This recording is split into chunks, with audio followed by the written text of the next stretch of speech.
Good morning, all of you. Resource and development.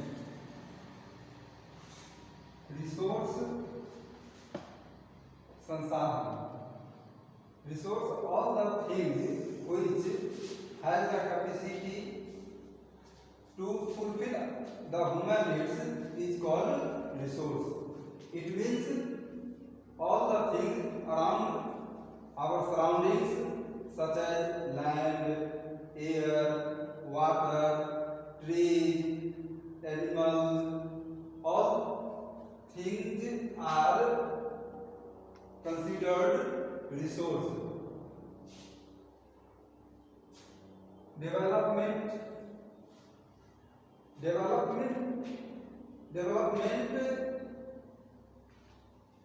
एक व्यक्ति के विकास की अवस्था होती है जिसमें मतलब उसके मतलब इकोनॉमिक, फिजिकल, मेंटल सभी आयामों को देखा जाता है। तो संसाधन को उसके मतलब इसका क्लासिफिकेशन जो है वो अलग अलग तरीके से किया जाता है। तो विभिन्न तरीकों, सबसे पहला जो है on the basis of origin.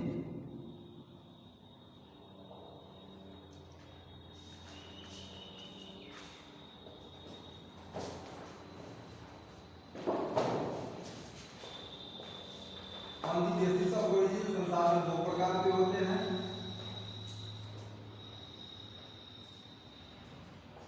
Biotic, abiotic. Biotic means all the living organism considered biotic resource and all the non-living organism is considered as abiotic resource. Second,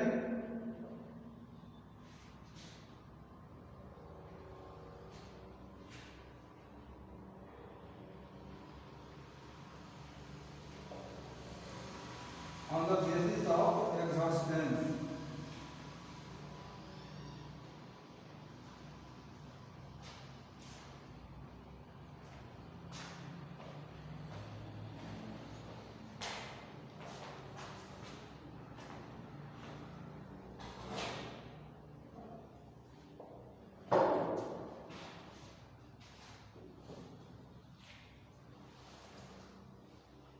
Renewal,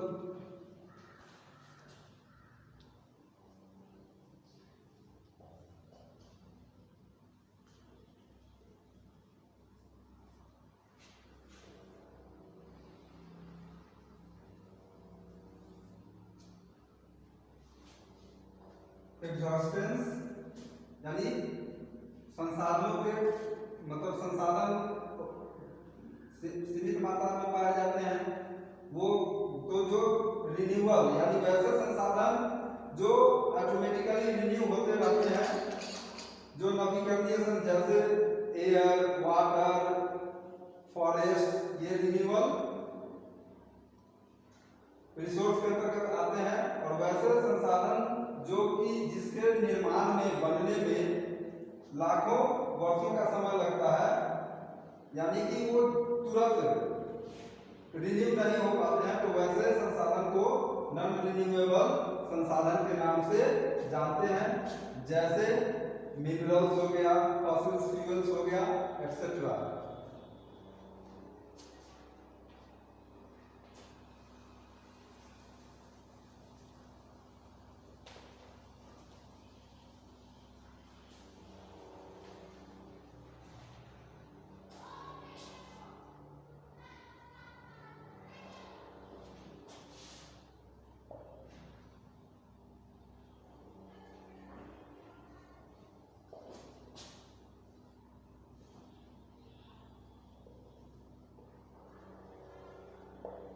on the basis of ownership, स्वामित्व के आधार पर संसाधन पहला जो होता है वो होता है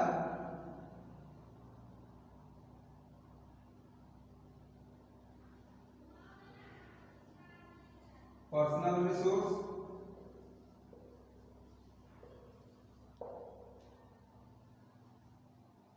कम्युनिटी रिसोर्स,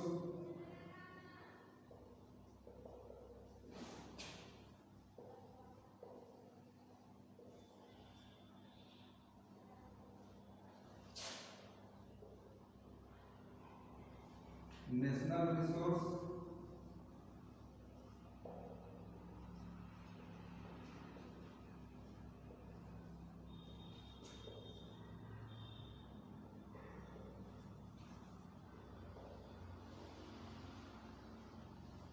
इंटरनेशनल रिसोर्स।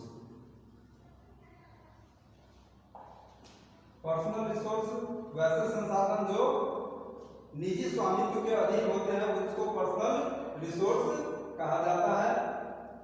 जैसे मतलब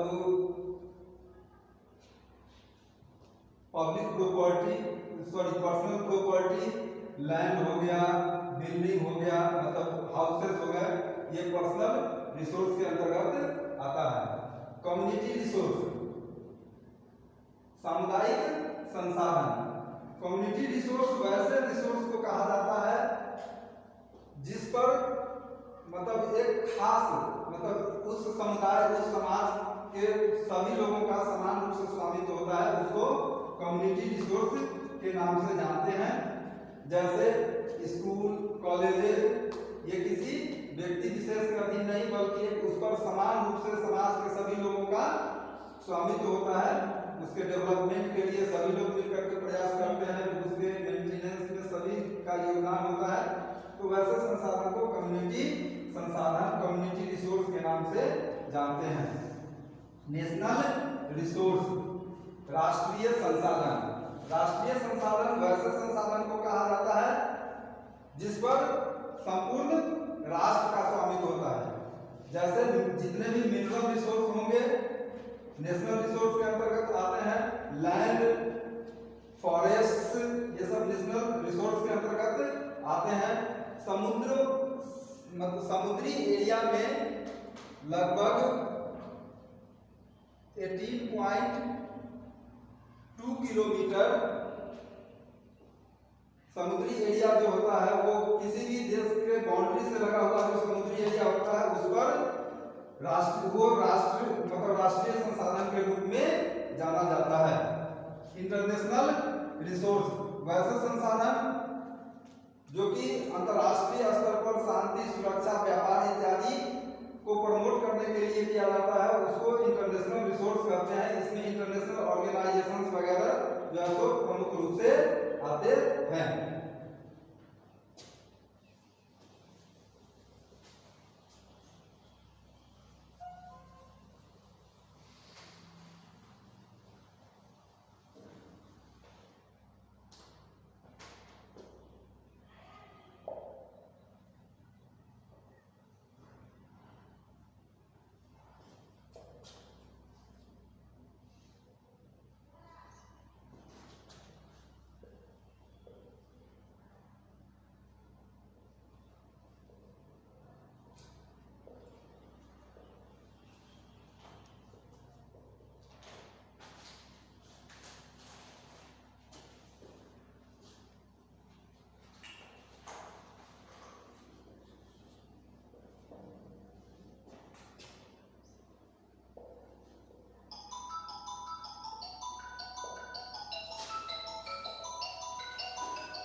on the basis of developmental status, यानी विकास की अवस्था के आधार पर संसाधन को 4 श्रेणियों में वर्गीकृत किया जाता है। Potential resource, developed resource, stock resource and reserve resource.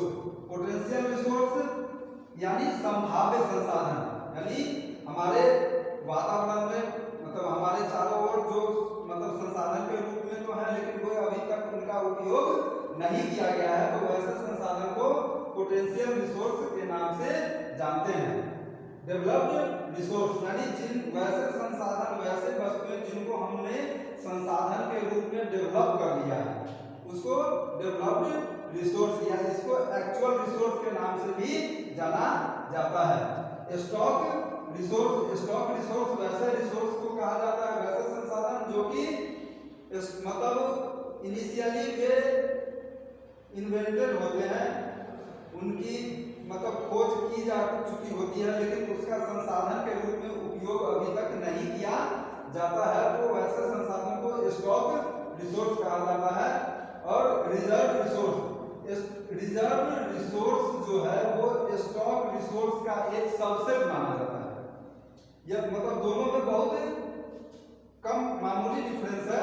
Reserve resource जो है इसका मतलब इसको अनुमानित कर लिया जाता है, इसकी खोज कर ली जाती है और इसका संभाव्य उपयोग क्या है, इन सब चीजों को आकलित कर लिया जाता है। तो ऐसे संसाधन यानी जब आवश्यकता पड़े उसका उपयोग किया जा सकता है, तो वैसे संसाधन को रिजर्व रिसोर्स यानी फॉर फ्यूचर जनरेशन के उपयोग के लिए या फॉर फर्दर नेक्स्ट उपयोग के लिए इसको सुरक्षित रखा जाता है। इसका क्या उपयोग हो सकता है, कैसे इसका उपयोग किया जा सकता है, इसके लिए जो टेक्नोलॉजी होता है वो विदित होता है, उसको उसके बारे में हमें जानकारी होती है। लेकिन स्टॉक रिसोर्स के संबंध में हमारे पास टेक्नोलॉजी नहीं होती है, जिस कारण उसका उपयोग नहीं मतलब समुचित उपयोग नहीं हो पाता है। तो क्लासिफिकेशन ऑफ रिसोर्सेज यानी अलग अलग आधार में क्लासिफिकेशन के सबसे पहला आधार जो है वो ऑन द बेसिस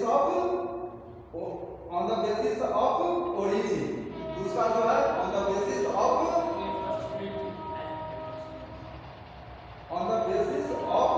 एग्जॉस्टिबिलिटी, तीसरा जो है on the basis of ownership और चौथा जो है on the basis of developmental status यानी विकास की अवस्था के आधार पर। यानी अलग चूंकि डेवलपमेंट के लिए संसाधन बहुत कंपल्सरी कंपोनेंट है, तो जिस व्यक्ति के पास या राष्ट्र के पास जितने ज्यादा संसाधन होंगे वो उतना ही ज्यादा डेवलप्ड माना जाएगा। लेकिन डेवलपमेंट के लिए संसाधन के साथ साथ टेक्नोलॉजी जो है वो महत्वपूर्ण कंपोनेंट माना जाता है। तो भारत जैसे डेवलपिंग कंट्रीज में संसाधन तो हैं, लेकिन टेक्निकल जो इश्यूज हैं या जो टेक्नोलॉजी है वो हम टेक्नोलॉजी के मामले में अभी भी बहुत पीछे हैं। इसलिए हमारे विकास का जो स्तर है, जो अवस्था है वो क्या है, धीमा है। अगर हमारे पास डेवलप्ड कंट्रीज के तरह टेक्नोलॉजी यानी अमेरिका, कनाडा, यूरोपियन कंट्रीज के जैसे अगर हमारे पास टेक्नोलॉजी हो जाए तो हमारे पास संसाधनों की तो भरमार है। तो कहने का मतलब कि संसाधन जो होते हैं वो संसाधन होते नहीं है, बल्कि संसाधन के रूप में उनको कन्वर्ट किया जाता है, संसाधन के रूप में उनको निर्मित किया जाता है। मान लीजिए कि मतलब लकड़ी है तो उसका आप उपयोग ईंधन के रूप में भी कर सकते हैं, उसका एक से एक फर्नीचर बनाने के रूप में भी किया जा सकता है। तो उसका फर्नीचर बनाने के लिए टेक्नोलॉजी की आवश्यकता होगी, इसका जो बेटर, इससे भी बेटर कुछ यूज हो सकता है, उसके लिए उस तरह की टेक्नोलॉजी की आवश्यकता होगी। तो डेवलपमेंट जो है वो किसी भी व्यक्ति अथवा देश का विकास जो है उसके द्वारा उपलब्ध संसाधनों पर निर्भर करता है। पहला प्रयास यानी अंतरराष्ट्रीय स्तर पर डेवलपमेंट को इकोलॉजी के साथ, इन्वायरमेंट के साथ जोड़ने का प्रयास किया गया। यानी हम विकसित होते जाएं और संसाधनों का नाश होता चला जाए, उसका बुरा प्रभाव हमारे पर्यावरण पर पड़े, तो इस विकास नहीं माना जाता है।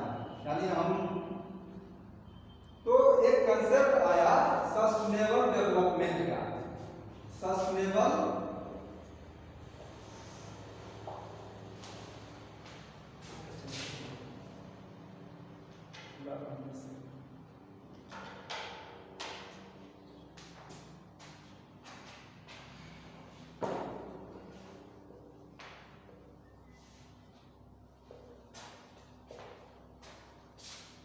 सस्टेनेबल डेवलपमेंट मीन्स यानी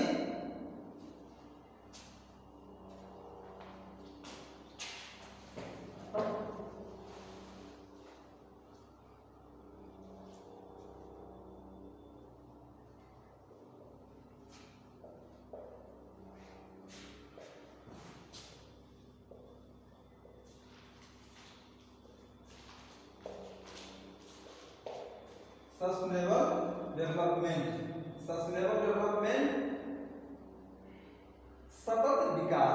सतत विकास का मतलब होता है यानी विकास की वैसी अवस्था जिसमें पर्यावरण का नुकसान न हो और आने वाली पीढ़ी के लिए संसाधन जो है वो बचा हुआ रहना चाहिए। यानी विकास के लिए हर युग में हर सब समाज को संसाधन की आवश्यकता होगी। तो आने वाली पीढ़ी के लिए अगर हम संसाधन बचा करके नहीं रखेंगे तो उनके सामने डेवलपमेंट का जो स्तर होगा वो क्या हो जाएगा, प्रभावित हो जाएगा।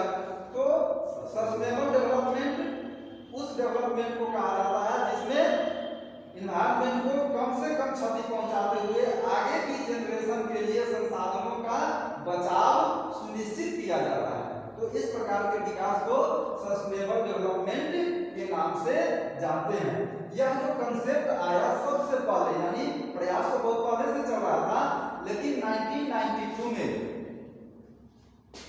1992 में पहला अर्थ समिट ब्राजील के एक शहर में रियो डी जेनेरियो, एक शहर है ब्राजील का, जहां पर 1992 ईस्वी में पहली बार अर्थ समिट यानी पृथ्वी सम्मेलन का आयोजन किया गया, जिसका मुख्य उद्देश्य था पर्यावरण को नुकसान पहुंचाए बगैर संसाधनों के समुचित प्रबंधन, इसका मुख्य उद्देश्य था। तो इसमें 21 प्रकार के जो है एजेंडा तय किए गए थे। फर्स्ट अर्थ समिट 1992 में 21 एजेंडा जो है वो तय किए गए थे, जिसके तहत सस्टेनेबल डेवलपमेंट के मतलब एस्पेक्ट्स को कैसे अचीव किया जाए। तो इसका मुख्य फंडा क्या है कि पर्यावरण को नुकसान कम पहुंचे और यानी रिसोर्स का ऑप्टिमम यूज करने का मतलब क्योंकि सभी व्यक्ति के विकास के लिए, राष्ट्र के विकास के लिए संसाधन आवश्यक है, तो हम संसाधनों का उपयोग इस तरह से करें यानी जितनी आवश्यकता है उतना संसाधनों का उपयोग तो हम निश्चित रूप से करें, लेकिन उसका दुरुपयोग न करें। दुरुपयोग होने से संसाधन जो है वो बर्बाद, किसी भी संसाधन को बनने में बहुत लंबा समय लगता है, तो लंबे समय मतलब आने वाली जो पीढ़ी होगी वो संसाधन के अभाव में जो है उसका डेवलपमेंट जो है वो प्रभावित हो जाएगा। तो उसको ध्यान में रखते हुए जितने भी डेवलप्ड कंट्रीज थे उसमें भारत भी आपका शामिल था।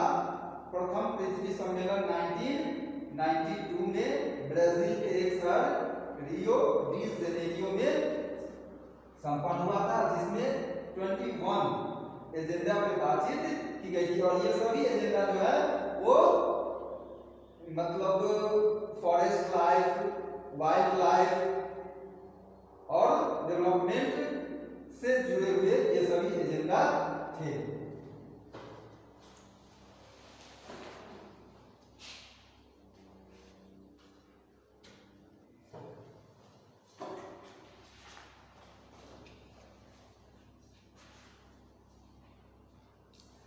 सर कपड़े का यूज कीजिएगा, इसका नहीं कीजिए।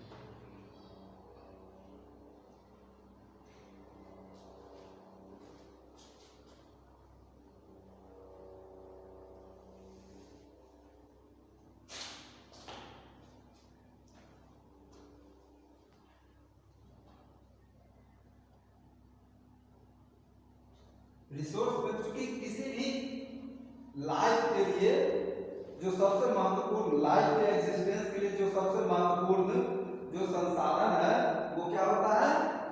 लैंड। सबसे महत्वपूर्ण संसाधन क्या होता है? लैंड, यानी जमीन।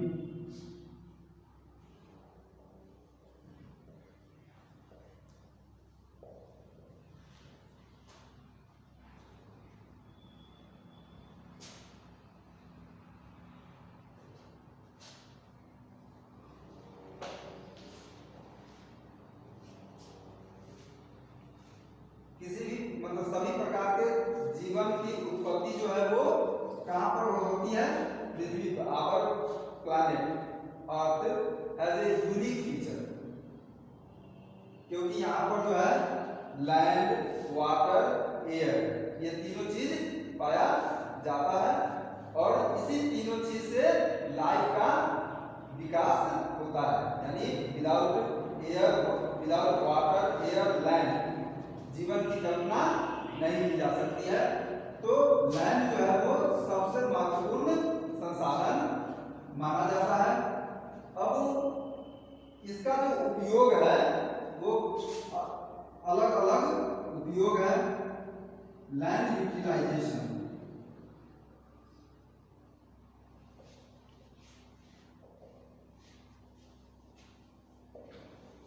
भूमि उपयोग। भूमि उपयोग क्या क्या है? सबसे पहला तो इसका क्या होता है? फॉरेस्ट। टोटल जो एरिया है, किसी भी देश का जो ज्योग्राफिकल एरिया होता है, उस एरिया का एटलीस्ट 33% जो मतलब एरिया पर क्या होना चाहिए? फॉरेस्ट होना चाहिए। लेकिन भारत में कितने प्रतिशत भूभाग पर वन पाया जाता है? यानी किसी भी देश मतलब पर्यावरण के दृष्टिकोण से किसी भी देश का जो ज्योग्राफिकल बाउंड्री एरिया होता है उसका कम से कम 33% भाग में क्या होना चाहिए? फॉरेस्ट होना चाहिए। लेकिन भारत में कितने प्रतिशत भूभाग पर वन है? 22%। यानी थोड़ा सा का 21.something है, लेकिन पूरा एग्जैक्ट मान के चलिए तो लगभग 22% भूभाग पर जो है वो क्या है? वन पाए जाते हैं। इसका जो नेक्स्ट सर बोले थे अभी लगातार लीजिएगा क्या कि दूसरा वीडियो फिर कर दें? ज़्यादा लंबा होने से उसका अथी बढ़ जाता है, फाइल से बढ़ जाता है, थोड़ा सा दबाव भी होता है। हाँ, तो इसलिए उसको हम सोचे कि 20 मिनट बहुत हो गया एक वीडियो के लिए, तो इसलिए बोले दूसरा कर दे। तो लीजिएगा ना अभी लीजिएगा या फिर अभी? एक तैयार कर दीजिए, फिर दूसरा कर देंगे। तो ये पूरा कंप्लीट कीजिएगा इसको।